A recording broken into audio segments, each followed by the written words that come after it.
നമസ്കാരം. മലയാളി വാർത്തയിലേക്ക് സ്വാഗതം. നിലമ്പൂർ ഉപതെരഞ്ഞെടുപ്പ് ചൂടിലേക്ക് കടന്നിരിക്കെ ഓരോ ദിവസവും വ്യത്യസ്തമായ വാർത്തകളാണ് പുറത്തുവരുന്നത്. നിലമ്പൂരിൽ അങ്ങനെ മത്സര ചിത്രം ഏതാണ്ട് തെളിഞ്ഞിരിക്കുകയാണ്.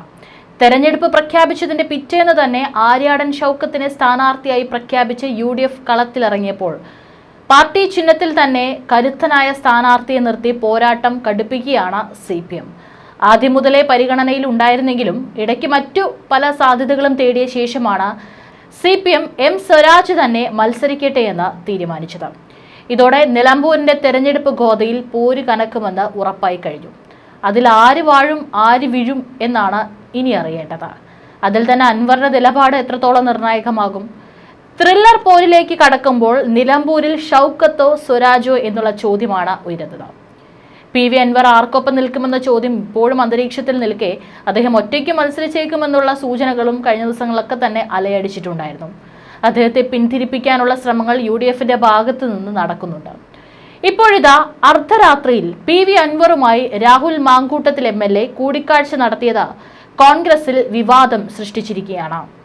ഇപ്പോൾ അതിന്റെ വീഡിയോ സഹിതമാണ് പുറത്തു വന്നിരിക്കുന്നത്. ശനിയാഴ്ച രാത്രി അൻവറിന്റെ വീട്ടിലായിരുന്നു കൂടിക്കാഴ്ച. ഇരുവരും ഹസ്തദാനം ചെയ്യുന്നതിന്റെ വീഡിയോ ദൃശ്യങ്ങൾ പ്രചരിച്ചു. രാഷ്ട്രീയ ചർച്ചകൾ നടന്നോ എന്ന കാര്യത്തിൽ ഇരുവരുടെയും പ്രതികരണം പുറത്തു വന്നിട്ടില്ല. ഔദ്യോഗിക ചർച്ചയല്ലെന്നാണ് UDF നേതാക്കൾ പറയുന്നത്. കൂടിക്കാഴ്ചയ്ക്ക് ശേഷം പുറത്തിറങ്ങിയപ്പോൾ ഓൾ ദി ബെസ്റ്റ് എന്ന് അൻവറും ഗുഡ് നൈറ്റ് എന്ന് രാഹുലും പറയുന്നത് വീഡിയോയിൽ കാണാം. ഇത് കോൺഗ്രസിൽ വിവാദമായി മാറുകയാണ്. പ്രതിപക്ഷ നേതാവ് VD സതീശനുമായി ചേർന്ന് നിൽക്കുന്ന നേതാവാണ് Rahul. KPCC working president Shafi പറമ്പലിന്റെ വിശ്വസ്തൻ. അതുകൊണ്ട് തന്നെ രാഹുലിന്റെ സന്ദർശനം പുതിയ രാഷ്ട്രീയ ചർച്ചയാവുകയാണ്. KPCC അധ്യക്ഷൻ സണ്ണി ജോസഫും UDF കൺവീനർ അടൂർ പ്രകാശും വർക്കിംഗ് പ്രസിഡന്റുമാരായ PC വിഷ്ണുനാഥും AP അനിൽകുമാറും ഷാഫി പറമ്പിലും ഒരു ടീമായാണ് പ്രവർത്തിക്കുന്നത്. ഇതിനെ ഏകോപിപ്പിക്കുന്നത് സതീശനും. അതുകൊണ്ട് തന്നെ ഈ ടീമിന്റെ അനുമതിയില്ലാതെ രാഹുൽ പോയോ എന്നതാണ് ഉയരുന്ന ചോദ്യം. PV അൻവറിനെ അനുനയിപ്പിക്കാനുള്ള നീക്കം തുടർന്ന് കോൺഗ്രസ് എന്നാണ് ഈ ചർച്ച ഉയർത്തുന്നത്. ഇന്നലെ രാത്രിയാണ് രാഹുൽ അൻവറിന്റെ ഒതായിലെ വീട്ടിലെത്തിയത്. 11 മണിക്ക് എത്തിയ രാഹുൽ മടങ്ങിയത് 12 മണിയോടെ. അടച്ചിട്ട മുറിയിൽ നടന്ന ചർച്ച 1 മണിക്കൂറോളം നീണ്ടു. രാഹുൽ മാങ്കൂട്ടത്തിൽ PV അൻവറിന്റെ വീട്ടിൽ നിന്ന് മടങ്ങുന്നതിന്റെ ദൃശ്യങ്ങൾ പുറത്തു വന്നിട്ടുണ്ട്. UDFലേക്ക് ഇല്ലെന്നും ഇനി ചർച്ചയ്ക്കായി ഒരു നേതാവും തന്നെ വിളിക്കേണ്ടെന്നും PV അൻവർ കഴിഞ്ഞ ദിവസം വ്യക്തമാക്കിയിരുന്നു. അതിന് പിന്നാലെയാണ് അനുനയ നീക്കവുമായി രാഹുൽ മാങ്കൂട്ടത്തിൽ PV അൻവറിനെ കണ്ടത്. കോൺഗ്രസിന്റെയോ മുസ്ലിം ലീഗിന്റെയോ നേതാക്കളെല്ലാം ആത്മാർത്ഥമായിട്ട് തന്നെയാണ് തന്നെ വിളിക്കുന്നതെന്നും എല്ലാവരോടും നോ പറയാൻ പ്രയാസമുള്ളത് കൊണ്ടാണ് തന്നെ വിളിക്കരുതെന്ന് പറഞ്ഞതെന്നും PV അൻവർ പറഞ്ഞിരുന്നു. ഒരു ചതിക്കുഴിയിലേക്ക് ഒരാൾ തന്നെ കൊണ്ടുപോകുമ്പോൾ എന്താണ് ചെയ്യുകയെന്നും അതുകൊണ്ടാണ് ആരോടും ചർച്ചയില്ല, തെരഞ്ഞെടുപ്പ് കഴിയട്ടെ എന്ന് പറഞ്ഞതെന്നും അൻവർ മാധ്യമങ്ങളോട് പറഞ്ഞിരുന്നു. ഏതായാലും അൻവർ മത്സരിക്കുമെന്ന വാർത്ത രാഹുൽ സന്ദർശനത്തെ പ്രതിക്കൂട്ടിലാക്കി. അൻവർ മത്സരിക്കുന്നതിനോടൊപ്പം BJPയും നിലമ്പൂരിൽ സ്ഥാനാർത്ഥിയെ നിർത്തും. അഡ്വക്കേറ്റ് മോഹൻ ജോർജാണ് BJP സ്ഥാനാർത്ഥി. ഇതോടെ ചതുഷ്കോണ പോരിനുള്ള സാധ്യത നിലമ്പൂരിൽ തെളിയുകയാണ്. എല്ലാ വിവാദങ്ങളെയും വീക്ഷിച്ച് വ്യക്തമായ തന്ത്രമൊരുക്കുകയാണ് CPM. മുഖ്യമന്ത്രി പിണറായി വിജയൻ എല്ലാ അർത്ഥത്തിലും മണ്ഡലത്തിൽ നിറയും. അടിയൊഴുക്ക് തന്നെയാകും നിലമ്പൂരിൽ വിജയിയെ നിശ്ചയിക്കുക എന്നാണ് വസ്തുത. നിലമ്പൂരിൽ മത്സരിക്കാൻ PV അൻവർ തയ്യാറെടുക്കുകയാണ്. തിങ്കളാഴ്ച പത്രിക നൽകാനുള്ള തീരുമാനവും ഉണ്ടാകും. നാമനിർദ്ദേശ പത്രികയ്ക്കൊപ്പം സമർപ്പിക്കാനുള്ള രേഖകൾ തയ്യാറാക്കിയിട്ടുണ്ട്. നാമനിർദ്ദേശ പത്രിക നൽകിയാലും UDFുമായി ധാരണയ്ക്ക് ശ്രമം തുടരും. പത്രിക പിൻവലിക്കാനുള്ള സമയം അവസാനിക്കുന്ന 5 വരെ ചർച്ചകൾ തുടരാനാണ് തീരുമാനം. ഉപതെരഞ്ഞെടുപ്പുമായി ബന്ധപ്പെട്ട തീരുമാനമെടുക്കാൻ കഴിഞ്ഞ ദിവസം ചേർന്ന തൃണമൂൽ കോൺഗ്രസ് സംസ്ഥാന നിർവാഹക സമിതി യോഗം കൺവീനറായ അൻവറിന് പൂർണ്ണ സ്വാതന്ത്ര്യം നൽകിയിരുന്നു. ഇതിന് പിന്നാലെ മത്സരിച്ചേ മതിയാകൂവെന്ന് ദേശീയ നേതൃത്വം നിലപാടെടുത്തു. ധാരണ വേണമെങ്കിൽ ആര്യാടൻ ഷൗക്കത്തിനെ അംഗീകരിക്കണമെന്ന UDF നിബന്ധനയ്ക്ക് വഴങ്ങാൻ അൻവർ ഇന്നലെയും തയ്യാറായില്ല.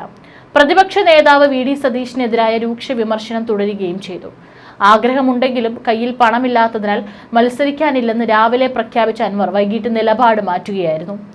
കനത്ത മഴയിലും ഉപതെരഞ്ഞെടുപ്പിന് ആവേശം പകരാൻ മുഖ്യൻ ഇന്ന് നിലമ്പൂരിലെത്തുന്നതോടുകൂടി തന്നെ വീണ്ടും ആവേശപ്പോരാവുകയാണ് നിലമ്പൂർ നിയമസഭാ ഉപതെരഞ്ഞെടുപ്പിലെ LDFന്റെ തെരഞ്ഞെടുപ്പ് കൺവെൻഷൻ ഇന്ന് മുഖ്യമന്ത്രി പിണറായി വിജയൻ ഉദ്ഘാടനം ചെയ്യും.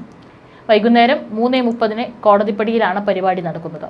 PV അൻവർ അടക്കം ഉയർത്തുന്ന രാഷ്ട്രീയ വിമർശനങ്ങൾക്കുള്ള മുഖ്യമന്ത്രിയുടെ മറുപടിയാണ് ഇന്നത്തെ ഇടതു മുന്നണി കൺവെൻഷനെ ഉദ്യോഗഭരിതമാക്കുന്നത്. അൻവറുമായി ബന്ധപ്പെട്ട വിവാദങ്ങൾ നിലനിൽക്കെ മുഖ്യമന്ത്രിയുടെ ഉദ്ഘാടന പ്രസംഗം ചില രാഷ്ട്രീയ ചർച്ചകൾക്ക് വഴിയൊരുക്കിയേക്കാം. LDFന്റെ സംസ്ഥാന നേതാക്കളും മന്ത്രിമാരും സാമൂഹ്യ സാംസ്കാരിക രംഗത്തെ പ്രമുഖരും ചടങ്ങിൽ പങ്കെടുക്കുമെന്നാണ് റിപ്പോർട്ട്. ചൊവ്വാഴ്ച പഞ്ചായത്ത് കൺവെൻഷനുകളിൽ മെയ് 3-4 തീയതികളിൽ ബൂത്ത് കൺവെൻഷനുകളും നടക്കുമെന്നാണ് റിപ്പോർട്ട്. ഇതിനിടയിൽ നാളെ, അതായത് തിങ്കളാഴ്ച എം സ്വരാജ് നാമനിർദ്ദേശ പത്രിക സമർപ്പിക്കും. നിലമ്പൂർ ഉപതെരഞ്ഞെടുപ്പിൽ വഖഫ് സംരക്ഷണ വേദിയുടെ പിന്തുണയിൽ സ്ഥാനാർത്ഥിയുണ്ടാകും. സംഘടനയുടെ ജോയിന്റ് സെക്രട്ടറി സുന്ന ജാൻ ആണ് സ്വതന്ത്രനായി മത്സരിക്കുക. വഖഫ് വിഷയത്തിൽ കോൺഗ്രസ് സ്വീകരിക്കുന്ന നിലപാടിനെതിരായ പ്രതിഷേധത്തിന്റെ ഭാഗം കൂടിയാണ് ഇവരുടെ മത്സരം. UDFന് വേണ്ടി ആര്യാടൻ ഷൗക്കത്ത്, LDFന് വേണ്ടി എം സ്വരാജ്, SDPIക്ക് വേണ്ടി അഡ്വക്കേറ്റ് സാദിഖ് നടുത്തൊടി എന്നിവരാണ് നിലവിൽ മത്സരിക്കുന്നത്. BJP സ്ഥാനാർത്ഥി ഇതുവരെ പ്രഖ്യാപിച്ചിട്ടില്ല. എന്നാൽ ചില ഊഹങ്ങളും ചില പേരുകളും ഉയർന്നു കേൾക്കുന്നുണ്ട്. വരും ദിവസങ്ങളിൽ പ്രചാരണം വിപുലമാക്കുമെന്ന് എല്ലാ പാർട്ടികളും അറിയിച്ചു. മണ്ഡലം രൂപീകരിച്ച ശേഷം കൂടുതലും UDFനൊപ്പം നിന്ന ചരിത്രമാണുള്ളത്. 4 തവണ ഇടതുപക്ഷത്തിനൊപ്പവും വ്യക്തമായ മേൽക്കൈ ഇരുപക്ഷത്തിനും ഇല്ല എന്നതാണ് നിലമ്പൂരിനെ വ്യത്യസ്തമാക്കുന്നത്. ശക്തരായ സ്ഥാനാർത്ഥികൾ മത്സരിക്കുന്നതിനാൽ ഇത്തവണ പോരാട്ടം കനക്കുമെന്ന് ഉറപ്പായിട്ടുണ്ട്. June 19-നാണ് polling. 4-ാം ദിനം വോട്ടെണ്ണും. ഉപതെരഞ്ഞെടുപ്പിൽ ഉപയോഗിക്കുന്നതിനായി 315 വോട്ടിംഗ് യന്ത്രങ്ങളും 341 വിവാപാറ്റുകളും ഒന്നാം ഘട്ട റാൻഡമൈസേഷൻ വഴി തെരഞ്ഞെടുത്തു. മണ്ഡലങ്ങളിൽ 263 പോളിംഗ് ബൂത്തുകളാണുള്ളത്. കൺട്രോൾ ബാലറ്റ് യൂണിറ്റുകൾ 20%, വിവിപാറ്റുകൾ 30%, റിസർവ് ഉൾപ്പെടെയാണ് മാറ്റിവെച്ചത്. ജില്ലാ തെരഞ്ഞെടുപ്പ് ഓഫീസറായ ജില്ലാ കളക്ടർ VR വിനോദിന്റെ നേതൃത്വത്തിൽ രാഷ്ട്രീയ പാർട്ടി പ്രതിനിധികളുടെ സാന്നിധ്യത്തിലാണ് ഇലക്ഷൻ കമ്മീഷന്റെ സോഫ്റ്റ്വെയർ വഴി വോട്ടിംഗ് യന്ത്രങ്ങൾ തെരഞ്ഞെടുത്തത്. സീരിയൽ നമ്പറുകളുടെ അടിസ്ഥാനത്തിൽ EVM കൺട്രോൾ യൂണിറ്റുകളും ബാലറ്റ് യൂണിറ്റുകളും വിവിപാറ്റുകളും തെരഞ്ഞെടുക്കുന്ന പ്രക്രിയയാണിത്. തുടർന്ന് വോട്ടിംഗ് ഉപകരണങ്ങൾ സൂക്ഷിച്ചിട്ടുള്ള വെയർഹൌസിൽ വെച്ച് തെരഞ്ഞെടുത്ത മെഷീനുകൾ രാഷ്ട്രീയ പാർട്ടി പ്രതിനിധികളുടെ സാന്നിധ്യത്തിൽ മാറ്റിവെച്ചു. 2ാം ഘട്ട റാൻഡമൈസേഷൻ വഴിയാണ് മണ്ഡലത്തിലെ ഓരോ ബൂത്തിലേക്കും ഏത് വോട്ടിംഗ് യന്ത്രം ഉപയോഗിക്കണമെന്ന് തീരുമാനിക്കുന്നത്. ഇരുമുന്നണികളും സ്ഥാനാർത്ഥിയെ പ്രഖ്യാപിച്ചതോടെ നിലമ്പൂർ ഉപതെരഞ്ഞെടുപ്പ് ആവേശത്തിലേക്ക്. UDF സ്ഥാനാർത്ഥി ആര്യാടൻ ഷൗക്കത്ത് ശനിയാഴ്ച നാമനിർദ്ദേശ പത്രിക സമർപ്പിച്ചിരുന്നു. നിലമ്പൂർ താലൂക്ക് ഓഫീസിലെത്തിയാണ് ആര്യാടൻ ഷൗക്കത്ത് നാമനിർദ്ദേശ പത്രിക നൽകിയത്. 100 കണക്കിന് UDF പ്രവർത്തകർ പങ്കെടുത്ത റോഡ് ഷോയോട് കൂടിയാണ് ആര്യാടൻ ഷൗക്കത്ത് നാമനിർദ്ദേശ പത്രിക നൽകാനെത്തിയത്. KPCC working president AP Anilkumar, Muslim League Rajya Sabha MP Abdul Wahab തുടങ്ങിയ നേതാക്കൾ ഒപ്പമുണ്ടായിരുന്നു. രാവിലെ തൃശൂരിലെ K കരുണാകരൻ സ്മാരകത്തിൽ പ്രാർത്ഥന നടത്തിയ ശേഷമാണ് ഷൗക്കത്ത് നിലമ്പൂരിലേക്ക് തിരിച്ചത്. ആരെതിർത്താലും നിലമ്പൂരിൽ ചരിത്ര ഭൂരിപക്ഷം നേടുമെന്ന് ആര്യാടൻ ഷൗക്കത്ത് മാധ്യമങ്ങളോട് പ്രതികരിച്ചു. അൻവറിന്റെ കാര്യം പറയേണ്ടത് കോൺഗ്രസിലെ മുതിർന്ന നേതാക്കളാണെന്നും ആര്യാടൻ ഷൗക്കത്ത് പറഞ്ഞു. മുതിർന്ന നേതാക്കളാണ് ചർച്ച നയിക്കുന്നത്. തന്റെ പിതാവിന്റെ റെക്കോർഡ് ഭൂരിപക്ഷത്തിനൊപ്പം എത്താനുള്ള പരിശ്രമമാണ് നടക്കുന്നത്.